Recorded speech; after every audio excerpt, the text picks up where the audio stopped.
Welcome back to the M3 podcast.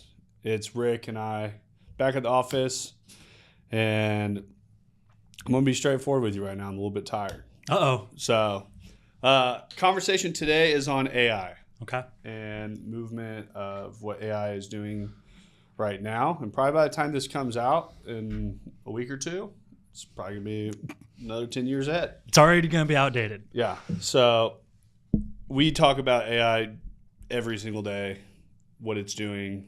And I think there's probably a lot of people out there that don't have their eye on it as much and also can't really wrap their head around how fast it's moving.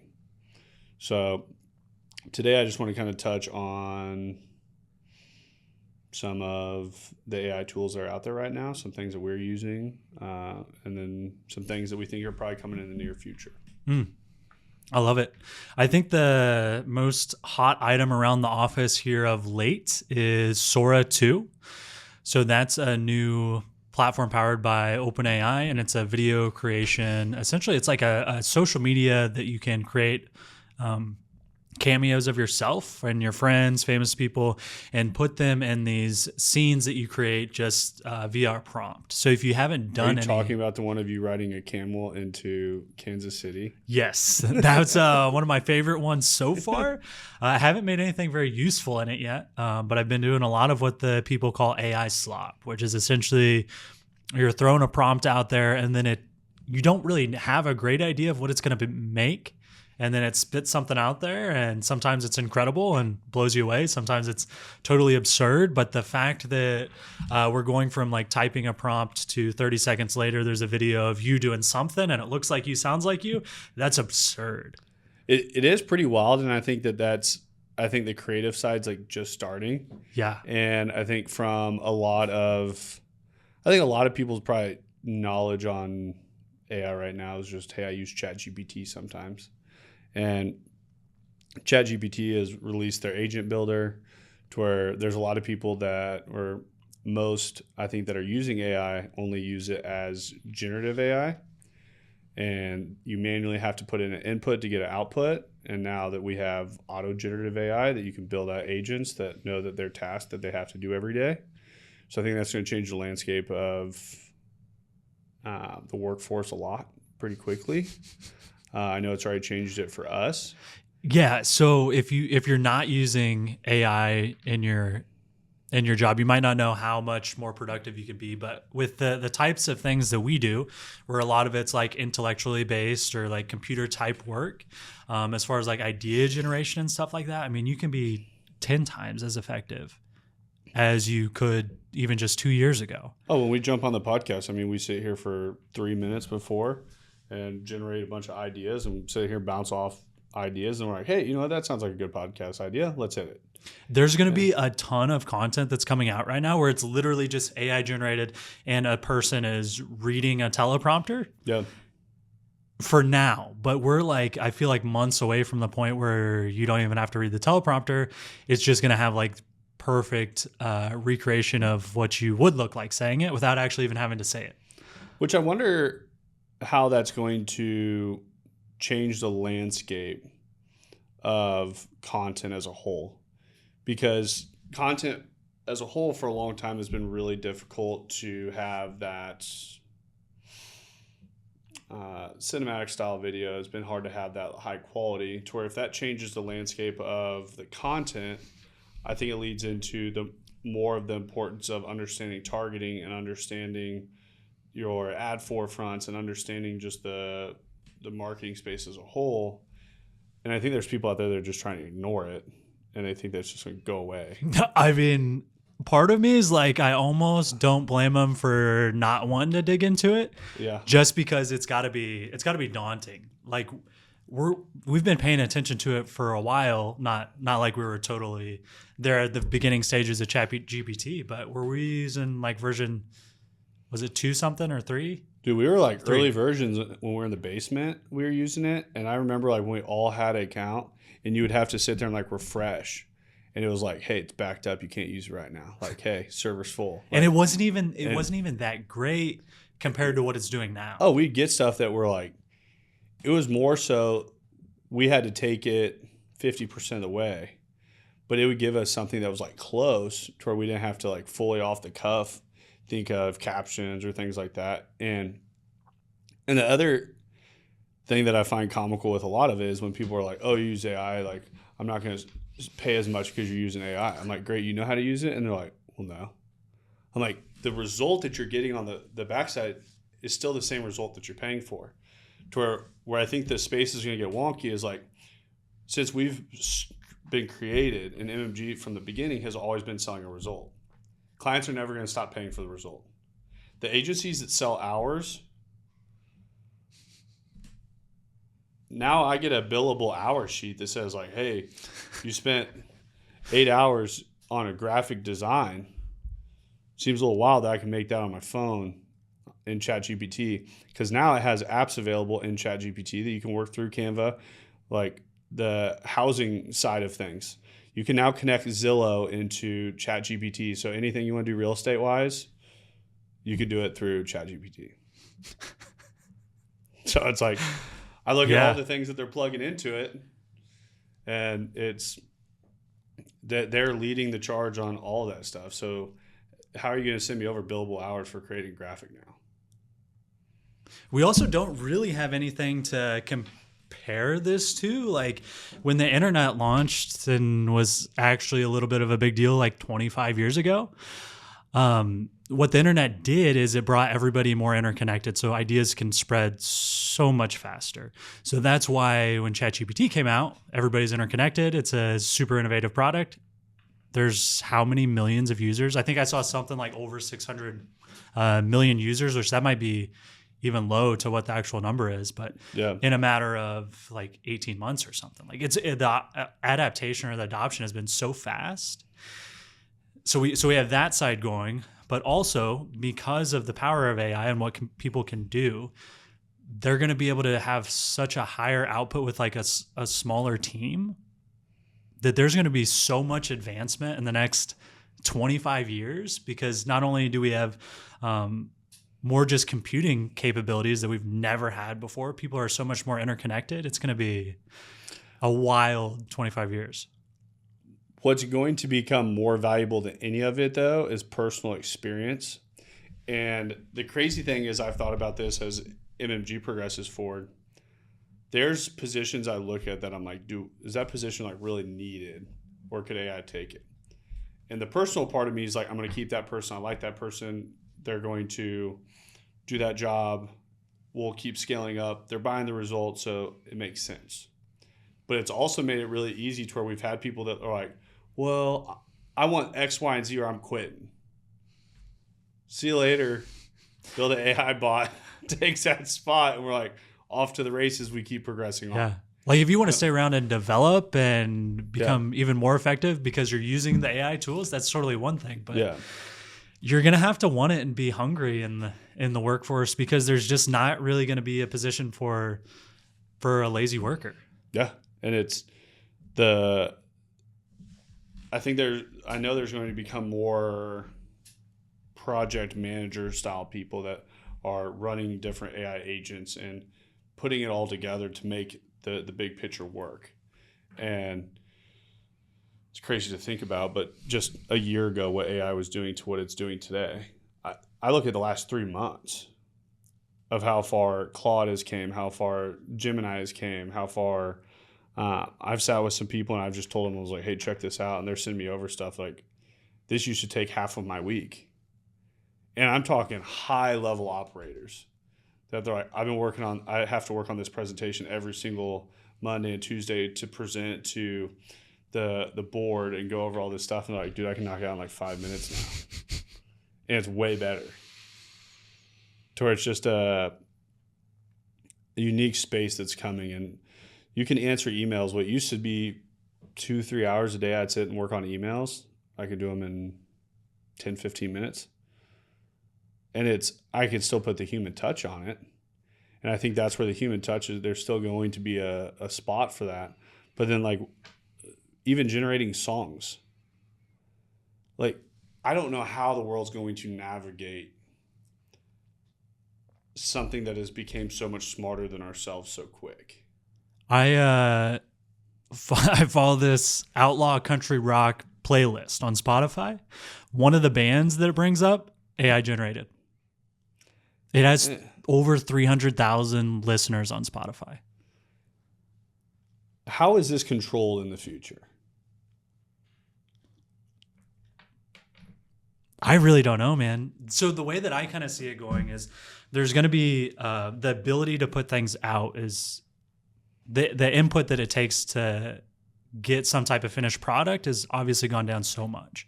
There's going to be way more content, way more noise than there ever has been before. I mean, there's some ridiculous amount of contents uploaded to YouTube every single hour. But now the AI generations came out and it's only going to get better. There's going to be so much stuff out there that I think it's just going to get niched down so much that either like, maybe it's like you go into a building and they have like their own soundtracks and experience and everything that goes with it. Is everything going to be so curated to the business and the individual, or I don't know. I don't know. It's difficult to wrap your mind around because the speed of which it's learning. Yes. And you can take I think it was Grok can, it mastered like every single Harvard test in a matter of minutes. We don't have a human being out there that can do that. And to where you look at the way it can compute, and I keep investing more and more and more into Tesla with when they bring out a human AI generated robot, shit's going to go awry like quick. And I look at it as our population continues to grow, you're going to have to become more skilled in the things that you can do. Because I look at fast food restaurants, like I don't see it being crazy in the next 3 to 5 years that every fast food restaurant you go into that there's 2 robots standing there. Everyone thought it was crazy when we had kiosks, simplified down some, but now they could teach you know how easy it'd be to teach AI to make a burger? You know how easy it'd be to teach AI to sit and take orders? And you have these robots like standing in fast food restaurants, but that's also a lot of times the people that have been saying that we're not paid enough and they've never increased their skill set. Goes back to our last podcast, the victim mentality. I think we're going to see the biggest divide of wealth that we've ever seen, that you're going to have people that keep up with where the world's going, and then there's people that are going to be left behind. Like, it's just, and I think it's going to be people that increase their skill set, increase their value point, and people that just have no skill set that AI can take all of it like with ease. Yeah, it's going to be kind of an interesting landscape. Yeah. Over the generations to come. And it's hard to say because on the one hand, it's like if you have extreme productivity and efficiency because of the AI, then the cost of everything should go down. But at the same time, it's not like that's going to happen overnight. So there's, at least in the beginning, going to be this split where, just like you were talking about, some people are really leveraging AI. People that are in a really good position to do so now that are forward thinking are going to get so much further ahead in the gap between now and how this ever will settle out, because it's literally just getting started. Yeah. And I said, have you used ChatGPT Pulse much? No, I haven't even heard of that. So Pulse is their new thing that if you get on, when you click into ChatGPT, if you have Pro, it'll show Pulse in the middle. So today's Pulse. So mine's connected to my calendar and it's connected to everything that I've put into ChatGPT. So it's going to tell me based on things that I've entered in the past, things that I've looked over. So it's like pitching me podcast ideas. It's talking about leadership, things I need to be covered. It's talking about deep diving into balance sheets more. It's optimizing my calendar every day. It does all these different things. And then the wildest thing was I was on it today. And this is also where I think that there's going to be a future of marketing with it too. That, let's see here. So today's Pulse, I click on it, a date, and then it gives me all these like different things that are happening. But when you go all the way to the bottom, it starts pulling up like news articles. And I guess there's a Buc-ee's set for October 16th in KCK, the groundbreaking. And it's advertised in the Pulse. Wow. Tells me where it's at, address, time, all the plans for the Buc-ee's. I'm like, it's telling me how they're marketing it, where they're marketing it, all the platforms that it's posted on. Wow. So it's like, I thought that was really unique from just a marketing position. That what does that landscape turn into? Well, and that's where it's at today. But if you fast forward, I bet less than a year, like Meta just came out with their new, the new Ray-Bans with the display. Mm-hmm. I bet within a year we're gonna have some type of a display glasses system that has that type of heads-up display just in your, like, as AR being augmented reality, not full VR. So you can still see everything in front of you. It's just like a little heads-up display of information. I mean, you're gonna have an assistant with you all the time. It's listening to all your meetings. Then I look at, like, I've bought multiple pairs of the Oakley glasses, and I think it's cool for doing content. But there's also got to be lawsuits coming down on that stuff here soon too. For having cameras all over the place? Yeah. Think about like going into a bathroom at an airport, you just have your glasses on. You don't have to be, you might not be recording, but like, I mean, people hack Furbos. How soon is it till somebody can hack through your app and turn your glasses on? Like, so I think that there's a whole law side that's going to end up becoming a nightmare. It's going to be crazy. Yeah. And just like, where does it end? I think for a long time we've looked at phones as being just so invasive on everything that we do and plugged in digitally so much to a TV. But what is the TV show, or it was a movie? I think it had the big like balloon guy in it or something. It was a cartoon, but it showed like futuristic. They're in space and they just lived in. Everyone was like fat. They were on these like little saucer things that flew around, and they had this like headset on that just everything was through a virtual reality. And from a VR side of things, I bought like the first pair of Oculus that they made, and I mean the characters in there and stuff. I mean, might as well be South Park characters. They're so far It's like you're playing the Wii. Yeah, it literally looked like Wii people. Yeah.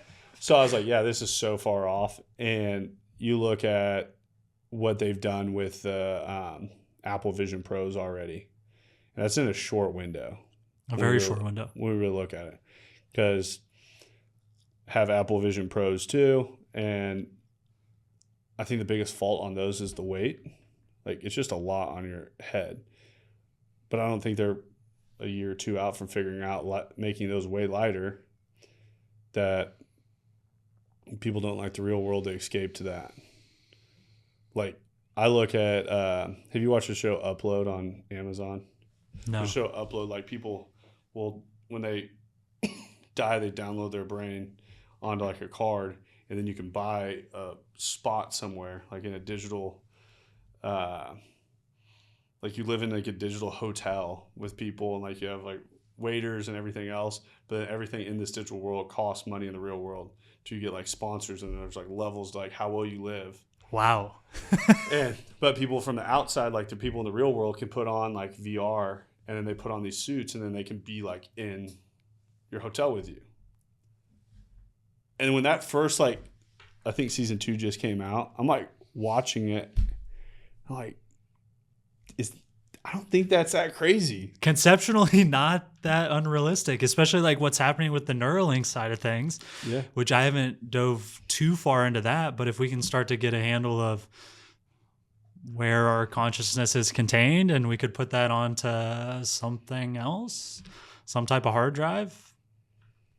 Because the point is, like, you can get so enveloped in, even like when I was a kid playing a video game, like with a controller sitting in front of a TV, like there's a point where you get like so involved with it, it's almost in a trance. You almost forget that like oh yeah, this is not real life. I'm playing a video game here. Yeah.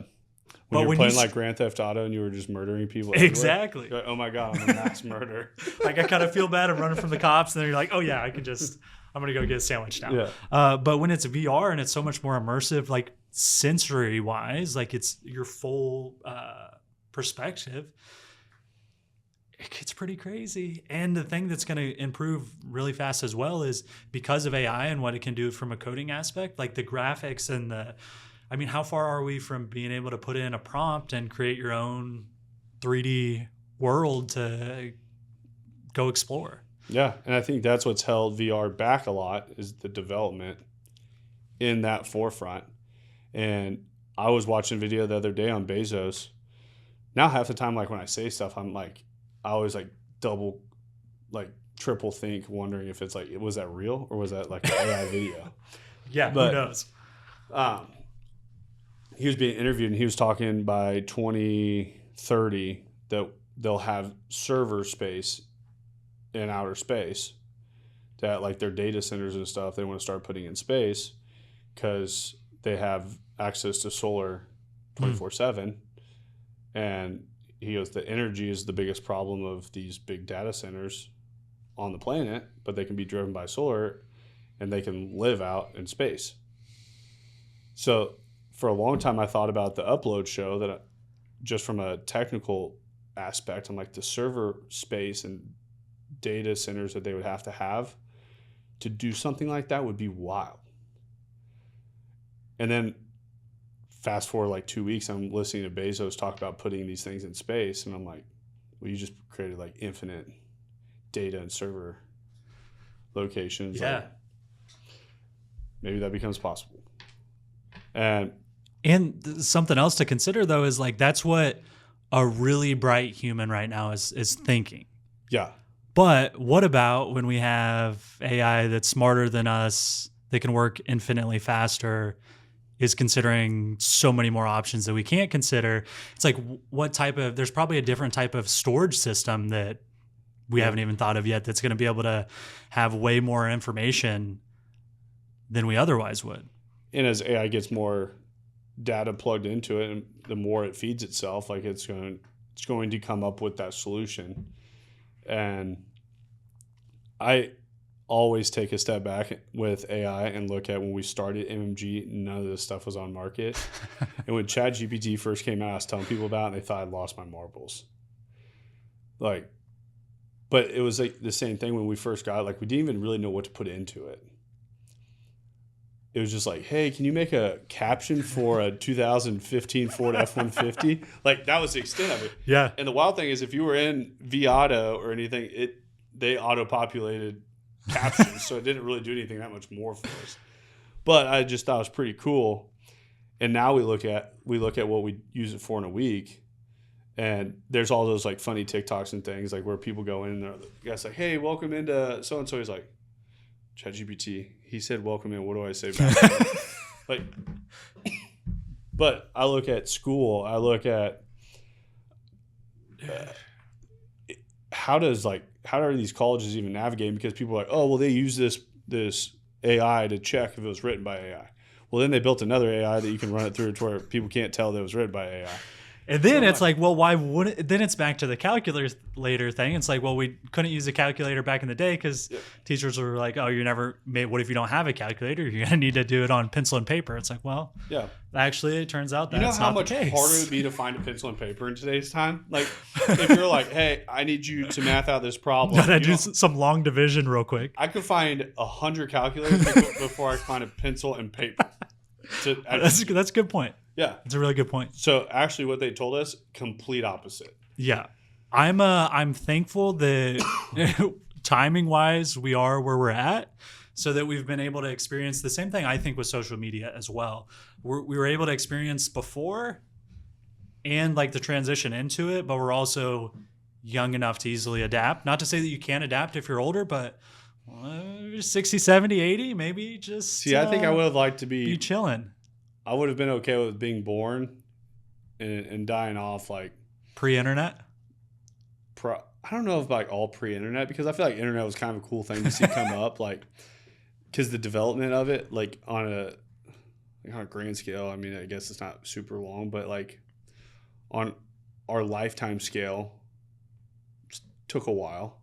Like I'm watching it evolve and develop, but AI is on like a whole different speed and a scale and like movement side that if I was like 80 something, I would hate this. Like That'd be terrifying. I know.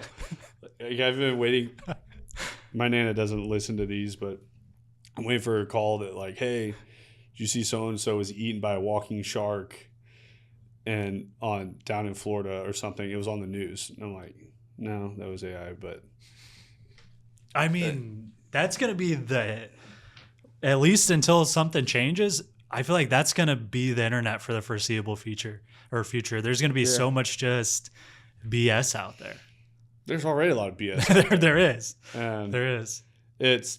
But when you see a video of something like that happening, it's like people aren't even going to be able to comprehend that was just a prompt that made that. We were talking today, we were sitting out there about Sora 2 and what it's doing video wise.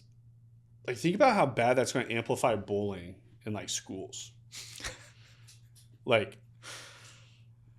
I feel like a little like, I'm not saying bullying is good, but I'm thinking like a little conflict and things like that in schools are good things. Like kids just need it. Like you need to figure out that the real world's not all rainbow and sunshine. But that's going to take it to a whole nother level. Like, I think about court cases and things. Like, how easy is it going to be to fabricate evidence now with that? Because somebody that knows their way around editing on top of that could take something and make it look pretty real. Yeah, one of the first Sora 2 videos I saw was Sam Altman, the founder of OpenAI, stealing a GPU from Target. He gets like confronted at the door, stealing the GPU for the AI. And it's like, it's going to be pretty wild. Yeah. I don't know. It makes me want to work harder, try and go live in a cabin out in the middle of nowhere and just not deal with any of it.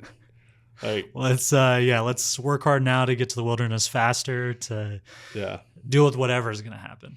Yeah, it's I don't know. I'm not saying I'm for it, but it's also not something I'm going to like ignore. And it's a tool that people are given right now, and you can figure out and adapt to it and use it because it's going to make more millionaires than ever before. Yeah, I mean, it's exactly what we were saying in our last podcast about extreme ownership. Like, it's not going away. Yeah. It's only going to be in our lives more, so you might as well figure out how to use it right now. Yeah. And that's where I'm wondering when it starts navigating to a spot, like how does it get regulated from a law perspective? That if AI is getting into cameras and it's getting into systems and operating systems, like I think there's a lot of legal side that who can use ChatGPT and who can't. Like if our government has like stuff that they're putting in there, they're going over like government's already been watching us and now they're using the AI to watch us. Yeah, man. But there was I think there was some lawsuit or something I was reading on, like some kid committed suicide, and he was speaking with like ChatGPT for like 30 minutes before. It was like telling him how to do it. So they subpoenaed the ChatGPT records, right? Like all that information and everything. Yeah, but it's like, who do you go after for that? Like it gets complicated because they've put people in prison. Like I know it was probably like 5-6 years ago that there was some girl that like told her boyfriend or whatever to kill himself, and they like subpoenaed all the text messages and everything. Like she did time. So what's the difference between that or ChatGPT? Like, and I think that's a whole vertical that no one's navigated before, and it's also running at a pace that we don't understand. So it's I don't know. It's a cool resource to be able to get. I use it as like a learning tool. Yeah. That I can learn a lot of things that I don't necessarily have to go read as much, because I feel like it used to be like, okay, I have a problem with this, so you go buy 5 books to read about that. because you're trying to find a resource to solve the problem that you have all the context of in your head. Yep. So I'm like, I don't have the information over here to solve this problem. Yep. Now I can just pitch this problem to ChatGPT and it gives me the answers of what that specific to your input, to your scenario specifically. Yeah. So and it can also reference all the other conversations you've ever had with it about hopefully your values and what your goals are and what you're trying to do, and obviously your company and everything. And it like kind of just puts all of that together as your personal coach, which is, I think, one of the coolest ways I've found to use it now. Is just like as a mentor almost. But that's a real simple use case. That's what I probably use it for more than anything. Like if you go through my Pulse check deal, it's like, it's all stuff on like daily motivation. It's all stuff on leadership. It's all stuff on things that I work on and I go through. But yeah, it's, I think it has created some bad habits for me because I think reading is good. I think all the context around reading is great. Yeah. So I have focused on trying to listen more like Audible books. But I think it's became this like crutch that I can use that it used to be, which I don't know, I look at one side, I was like, okay, is that bad that I can now get the answer for something so quick? Or is it good that I'm just running at a lot quicker pace? Yeah, like it never felt bad to go Google something. Yeah, but the problem was like when you Google something, like it's just not super useful. Yeah, you're just like, okay, that didn't solve what I had at all. Like, just some generic more bullshit confused now. Like, so that's why I always think that when I Google something, it was so particular on what you typed in to try to get the output that you're looking for, or to try to find a website that would give you the output. So it's trying to align this question with this over here, which now like AI has all the data points that you're looking for, and it just says like, hey, ask me the question, I'll give you the answer.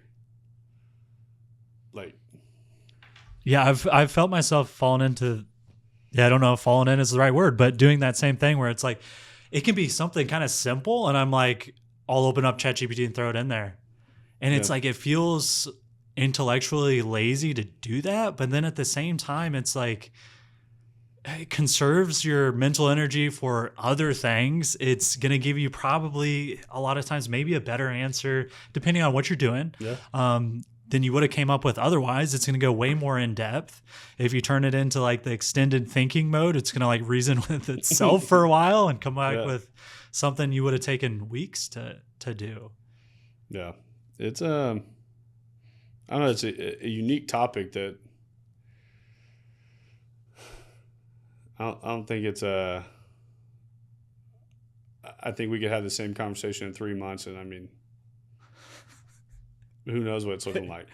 Because we had a AI style podcast when we were in the garage, and we thought anything video wise was probably going to be, we were talking a couple years out.